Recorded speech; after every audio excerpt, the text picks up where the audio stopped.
back with the part 2 of Broken Sword 5, and I think we forgot one more thing right here. Remember those nail clippers, and remember the cut wire? You know, that kind of fits together, if you ask me. So let's check that out. The clippers were the perfect size to cut the wire. Could Lane be the saboteur? I had to find out. Yeah, so what we have to do now is we have to pressure Lane so that he'll give us the code without any police interaction. So let's go outside, and The street was quiet and upmarket. Not the kind of place for an opportunist thief. yeah, let's go next door, because I think there's a cafe there, and maybe he saw something of the crime. Excuse me. Monsieur? There's just been a robbery at the gallery. Oh, really? You don't sound surprised. All property is theft, monsieur. And all art is property. Therefore, all art is theft. Do you not agree? Well, when you put it like that, it's hard not to. He's a very philosophical guy, I guess. Let's start from the back. Do you just for recognize fun. these? They are nail clippers. Would you like a squirt of this? Are you suggesting I smell, monsieur? No, sorry. What do you know about Le Lizard Bleu? It's bourgeois, vacuous, and overpriced. Just like its curator Lane. He's always in here, you know, talking art to his latest flusée. Okay, so Lane... What do you know about Hector Lane? Lane? Oh, yes. He drinks here sometimes. He slid away last night without paying. Last night? What sort of time? After midnight, for sure. If you see him, give him this bill. And tell him to pay up next time.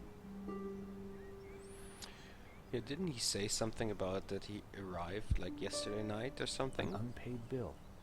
I wondered if Lane had money problems. This could be the leverage I needed to get the office door code from Lane. The gallery owner, Henri, was shot dead trying to stop the robbery. Life has no meaning the moment you lose the illusion of being eternal. Right.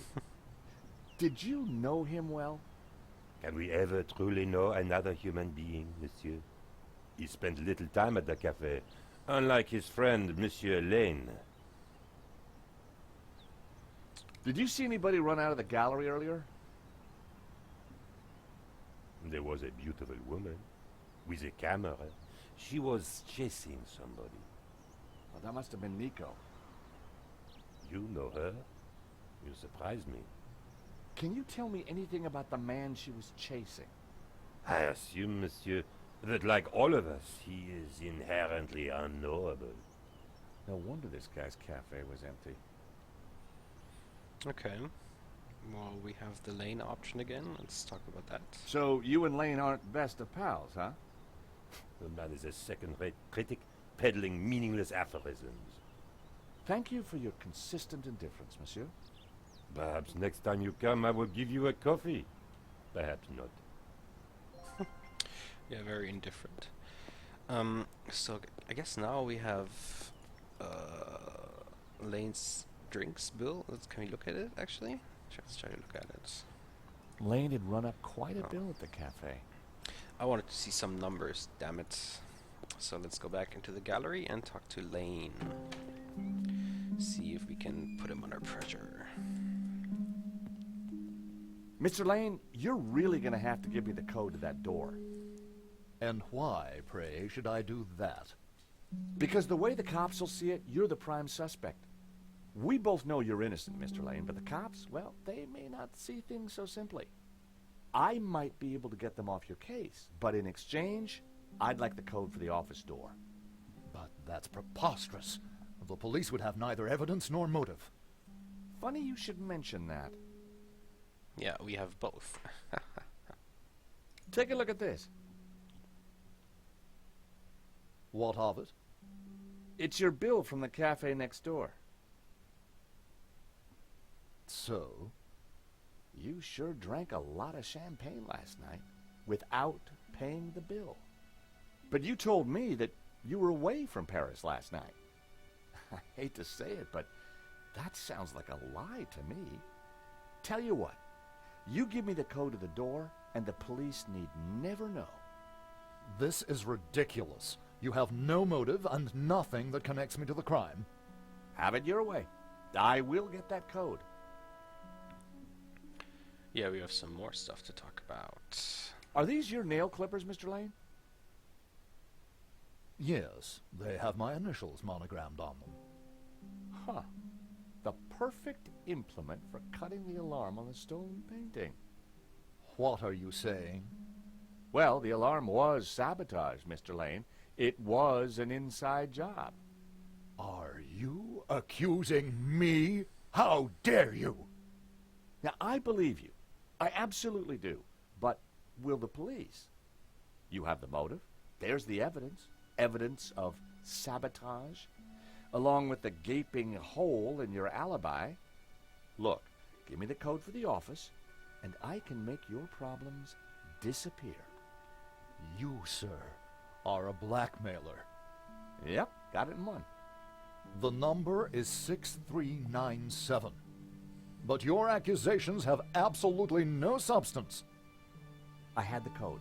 The police would be here any moment, so I had to work fast. Go, go, open the door, open the door. What was that number again? 6-4... Everyone, hold it right there. Damn it.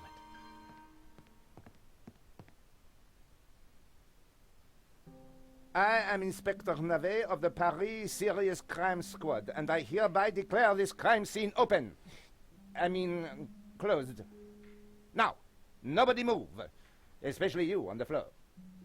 Mo, I want a total lockdown. Nobody in or out. Apart from me, of course.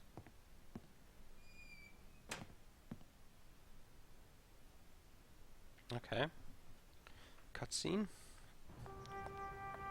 I needed to get back into the gallery, but a familiar figure was guarding the door.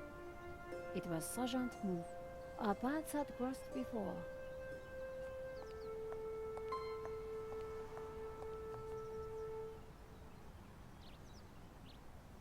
Okay, so I guess we switched characters now. Now we're in the role of Nico, which appeared in, at least to my knowledge, in the first and the second part. She might have played a role in the third and the fourth, I don't really know. Maybe I'll play those games sometime. And I guess our job is it to get into the gallery. So we're gonna talk to Mo. Sergeant Mou, we meet again. Ah, Madame Collard, an unexpected pleasure. I was in the gallery at the time of the theft. Can I get back in? I am sorry, but I am under strict orders from Inspector Navet. Nobody in, nobody out. And I must correct you, madame. It is no longer just a theft. It is a murder. Mon Dieu! That poor man! Okay, let's talk to him about everything. I witnessed the crime. I've got to get back in there. I'm sure you can make an official statement in good time. I saw the thief. I think I can help the investigation. I am implacable, Madame Collard. Who is Inspector Navet? The most promising young investigator on the force.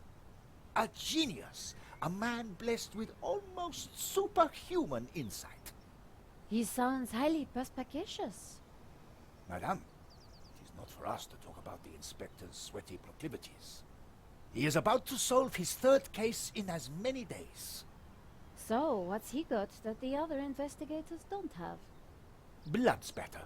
He is the world expert. He reads the entrails of the crime scene like a book. I kind of doubt that right now, after my first impression, but I really need to get into the gallery and speak to Inspector Nave. Tut. He is not to be disturbed. He is applying his famous scientific methods. Any moment now, the case will be cracked. I certainly hope so. I am dog-tired and want to go home. Tut. I chased after the shooter and got a photo of him. Inspector Nave will be delighted. You've got to let me into the gallery to show him. Absolutely not. So, I cannot go in without Inspector Nave's permission? No. And to get Inspector Nave's permission, I need to go in. Exactement. Have you ever heard of Kafka, Sergeant Moore? Madame Collard, I do not see what soccer players have to do with this. No, he's a... Never mind. This was madness. Sergeant Moore wasn't going to let me in. Why are you so tired, Sergeant Moore? I have been working for 3 days with no rest. Nave is a genius in his field, and he assumes that we all have his energy and vigor. Oh, you poor man. If you'd like to go and get some sleep, I will watch the door for you. That's very thoughtful of you. Ha! A cunning attempt to make me a deserter, madame. A gendarme never leaves his post. Well, how about a hot drink? Ah, that would do the trick for sure. Unfortunately, I mustn't drink on duty. My doctor specifically warned me against it after the last incident. What kind of incident? That incident you mentioned, what happened exactly? I don't want to talk about it. All I can say is it was very unfortunate. I am on duty, and I need to focus. I wonder if we'll ever find out what kind of incident that was. Let's show him our press card. Here's my press card. Do you have a statement for the paper? Yes, madame. Stay away from the crime scene and let the police do their job. And always leave a light on when you go out at night. Thanks a lot, Sergeant Moore. You've been so helpful.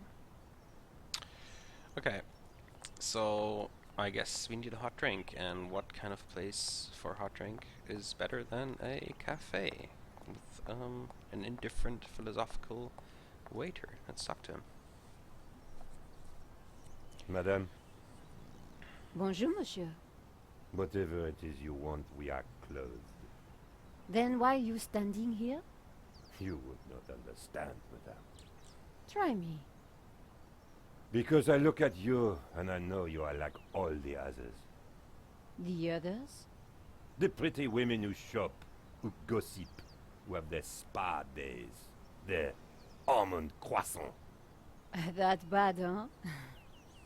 and the men with their grooming products and their shiny shoes and their skinny suits who come to my cafe and ask me for lattes, macchiatos, frappe. I see your point. Is this what we fought on the barricades for, madame? Ripped up the paving slabs, bled on the streets. Isn't it? No, madame, it is not.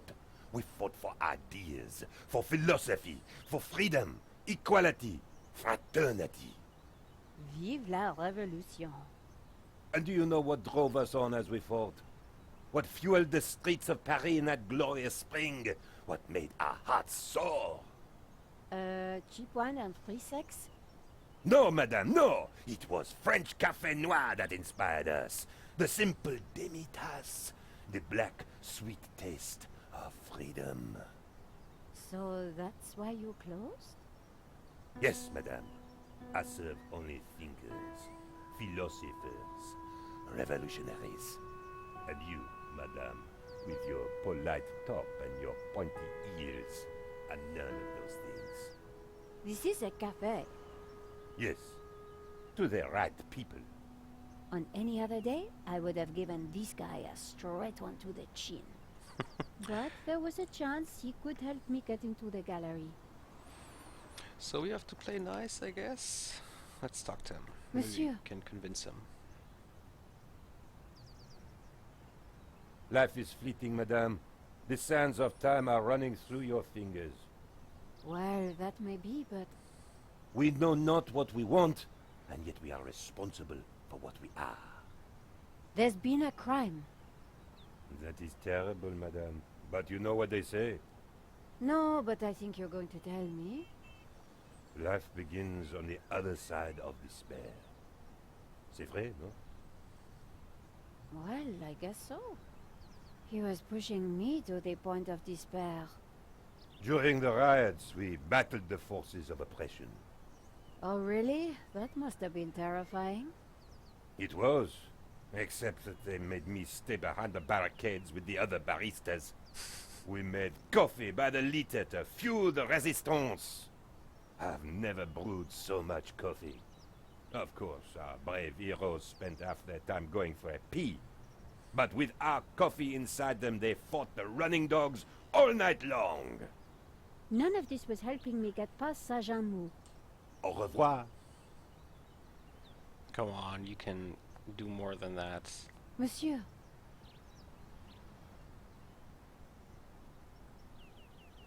The road to enlightenment is a long one, madame.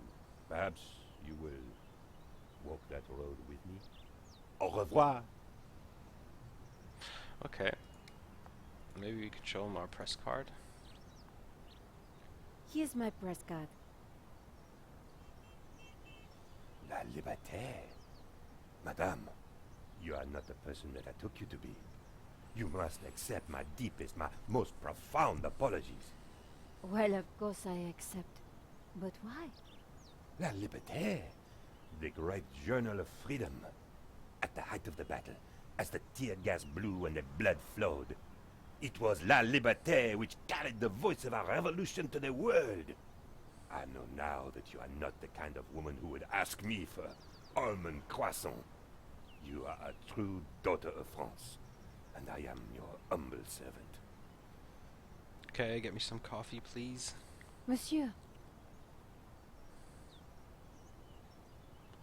Madame, could we have a little chat?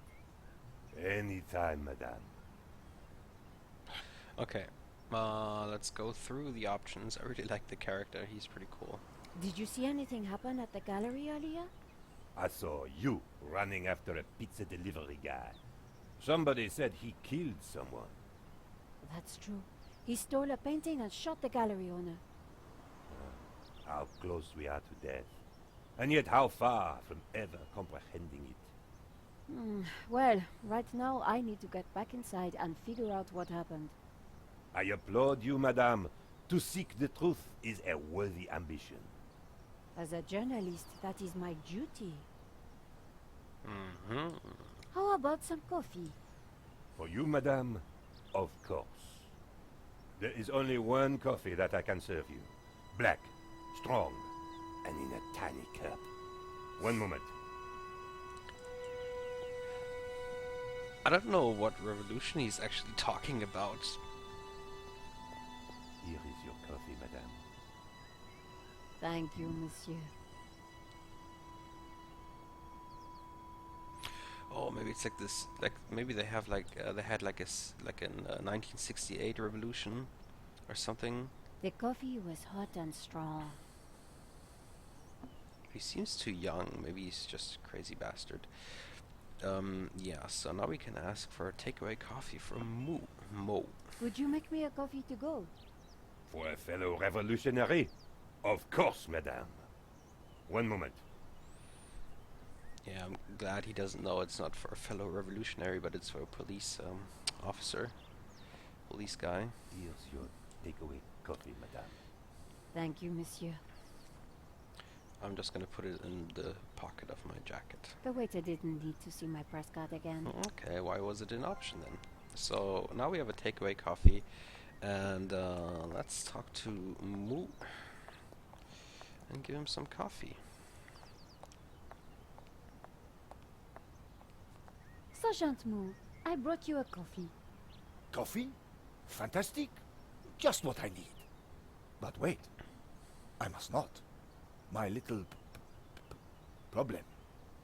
I'm sure one little cup of coffee won't hurt. I am tempted, madame, but I cannot risk it. I am sorry. So, this incident, it involved you, some coffee, and your little problem? It is a tale of woe, madame. I'm all ears, Sergeant. Well, since you seem quite understanding, I shall elaborate. Please do. I was in charge of canine security for the president himself. One day, en vacances, he went for a private discussion with a lady minister. I stayed alone with his dog, but I had drunk a coffee to stay awake, and nature came to call. So I tied the dog to a tree and went for a secret pee-pee. When I came back, the dog was having a liaison dangereuse with the lady minister's terrier. But how did they find out? Well, 2 months later, the president's Labrador gave birth to 6 beautiful mongrels. And I was busted to sergeant just after the president's divorce came through. You are a victim of a great injustice, Sergeant. You think so? But of course, you knew you must not fall asleep at your post. You were guarding the president himself. Well, the president's dog. Ah, it was the same thing. Yes, I suppose. And by drinking that coffee, you made the ultimate sacrifice for our glorious republic, your career. Now you put it like that? And now France is calling you again. She is saying, drink, Sergeant Moo, drink! She is? She is. Drink or fall asleep at your post. Which is it to be? I suppose it is drink? Bravo, Sergeant!